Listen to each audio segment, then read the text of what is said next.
मैं हूं आबिद हुसैन शेख, आपका खैर मकदम है 4TV न्यूज कर्नाटक एक्सप्रेस में।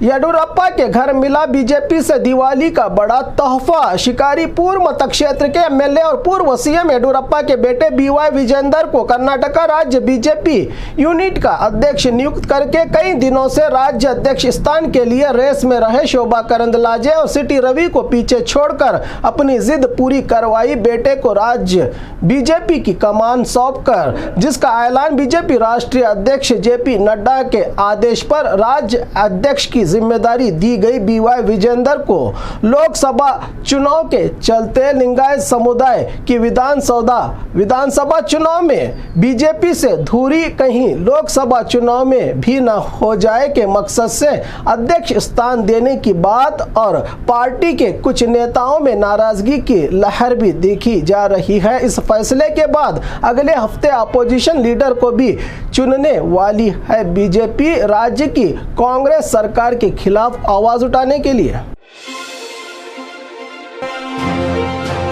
KEA एग्जाम घोटाले का मास्टरमाइंड गिरफ्तार। PSI भर्ती के बाद कर्नाटका एग्जामिनेशन अथॉरिटी एग्जाम में भी घोटाले के आरोप सामने आने से RD पाटिल को आखिरकार गिरफ्तार कर लिया गया। गुलबर्गा जिला पुलिस की स्पेशल टीमों ने पिछले दिनों गिरफ्तारी से पहले वृद्धा लेआउट से फरार घोटाले के मेन आरोपी RD पाटिल को अफजलपुर महाराष्ट्र सरहद पर से पुख्ता जानकारी के आधार पर गिरफ्तार कर कोर्ट में पेशी करके पुलिस कस्टडी में लेगी पुलिस RD पाटिल को।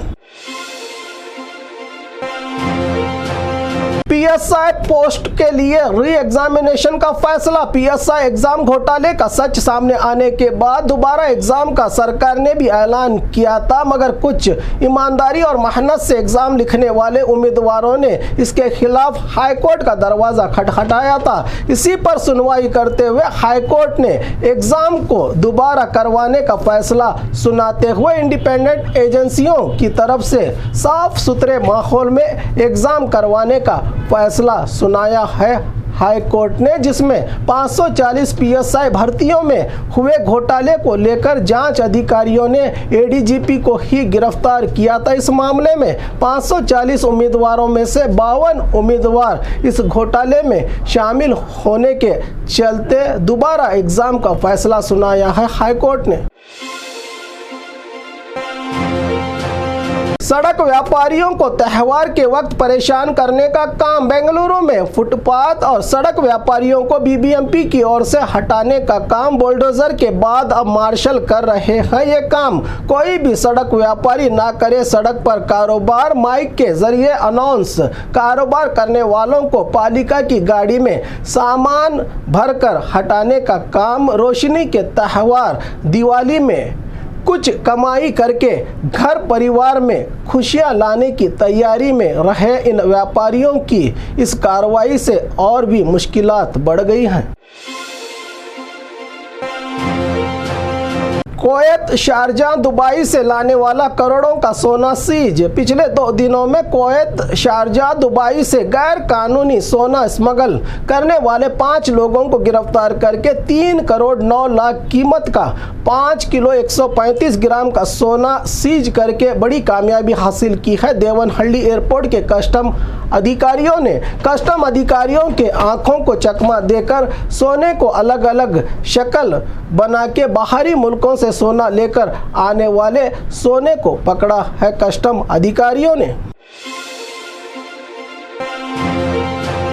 पटाखों की दुकानों को बड़ा झटका। दिवाली त्योहार का सबसे बड़ा हिस्सा माना जाता है आतिशबाजी रोशनी के त्योहार में, मगर पिछले दिनों पटाखों से हुई तबाही के बाद सरकार पटाखे बेचने वालों पर कई तरह की पाबंदियां लगाते हुए लगातार पटाखे जलाने वालों को ब्रेक लगा दिया है। इस बार सिर्फ पर्यावरण प्रेमी ग्रीन पटाखे जलाकर पोल्यूशन को रोकने के मकसद से कई शर्तें लगाई हैं। है सरकार ने सुप्रीम कोर्ट के आदेश के बाद, जिसमें सिर्फ ग्रीन फटाके बेचने की इजाजत, फटाकों पर छोटा सा QR कोड कंपलसरी, दुकानें कम से कम 10 बाय 10 का होना जरूरी, ज्यादा फटाकों के स्टॉक पर पाबंदी, दुकानों में आग बचाने के सामान का होना लाजमी, दुकान के आगे और पीछे से जाने का रास्ता बनाना जरूरी, फटाके बेचने के लिए 3 मीटर का डिस्टेंस परमिशन लेटर का लगाना और बीड़ी सिगरेट जलाने पर जुर्माना, दिन में फटाके बेचने की इजाज़त, रात में नहीं बेच सकते फटाके, सिर्फ ग्रीन फटाके, धूमधाम और विदेशी फटाके बेचने की इजाज़त नहीं है, 18 साल से कम उम्र के बच्चे नहीं बेच सकते फटाके। भीख नहीं मांग रहे हैं, सूखा राहत फंड जारी करे केंद्र सरकार, DK शिव कुमार। राज्य में बिना बारिश के हालात गंभीर हैं, सूखा राहत फंड के लिए केंद्र सरकार से गुजारिश की जा चुकी है। केंद्र सरकार कानून के मुताबिक राज्य को सूखा राहत फंड जारी करें, हम भीख नहीं मांग रहे हैं। बीजेपी और JDS ने भी इन इलाकों का दौरा किया है जहां सूखा पड़ा हुआ है, हमने भी रिपोर्ट दी है, अधिकारियों को जायजा लेने के लिए भेजा भी गया है। अब 19 बीजेपी के सांसद, 26 JDS और 65 बीजेपी के MLA दिल्ली जाकर प्रधानमंत्री से मुलाकात करके राज्य की जनता का भला करें, हमसे मुलाकात करने और फंड जारी करने को तैयार नहीं केंद्र सरकार, कहा deputy CM DK Shiva Kumar ने। पासपोर्ट ऑफिस में हंगामा, बेंगलुरु के लालबाग के पास रहे पासपोर्ट ऑफिस में हंगामा, सर्वर परेशानी को लेकर पासपोर्ट अधिकारियों की खामोशी पर भड़के। सुबह 8 बजे से कतारों में खड़े लोगों ने पासपोर्ट ऑफिस की गैर जिम्मेदारी के खिलाफ आवाज उठाते हुए दोपहर तक भी कोई रिस्पांस न मिलने पर हंगामा किया। पासपोर्ट के लिए आई ये जनता ने पुलिस की मदद से इनके गुस्से को ठंडा करना पड़ा पासपोर्ट ऑफिस वालों को। यत्नाल के खिलाफ फिर भड़का मुरुगेश निरानी का गुस्सा, बंदर को शराब पिलाने से क्या होता है और दुम को फटाके लगाने से क्या होता है की कहावत बताते हुए इस तरह दीवानों की तरह बात करते हुए इनकी बातों से कुछ फर्क नहीं पड़ने वाला। खुद से CM, खुद से ही राज्य अध्यक्ष, ऑपोजिशन का लीडर, खुद से नेता होने का ऐलान करने वाले यत्नाल की बातों को एक कान से सुनकर दूसरे कान से छोड़ना होगा। खुद की पार्टी के खिलाफ ही कहने वालों की बातों को कोई सीरियस नहीं लेता, ना ही हाईकमान और ना ही कोई और, कहा मुरुगेश निरानी ने।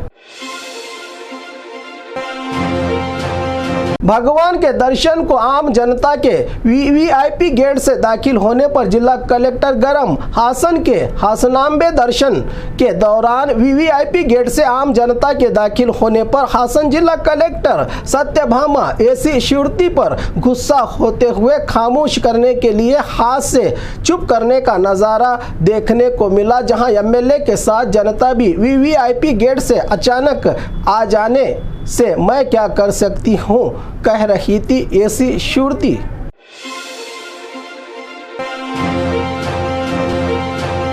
और खबरों के लिए देखते रहिए 4TV न्यूज़ कर्नाटक एक्सप्रेस।